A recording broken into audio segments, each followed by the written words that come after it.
ወይ ምን ባላደረኩት ኖሮ የሚያስብሉ ነገሮች የሚፈጸሙት የብልህነት እጥረት ስላለብህ አይደለም። ስሜት መሪነቱን ስለሚይዝ ነው።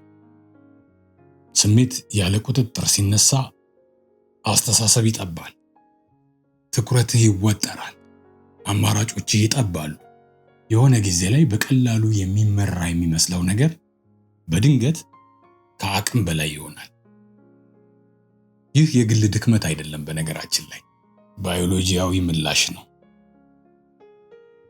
የነርቭ ስርዓት አደጋ ሲሰማው እውነተኛም ይሁን የታሰበ ቅድሚያ የሚሰጠው ለመኖር ለሰርቫይቫል እንጂ ለመረዳት ምናምን አይደለም።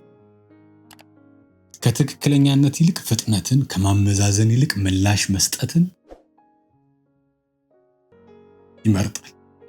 ለዚህ ነው ስሜታዊ ቅጽበቶች በአስቸኳይ የሚመለሱትና በእነዚያ ቅጽበቶች የሚወሰኑ ውሳኔዎች በኋላ ላይ የሚቆጩት፣ የሚጸጽቱት፣ ወይ ምን ባላደረኩት ኖሮ የሚያስብሉ ነገሮች የሚፈጸሙት።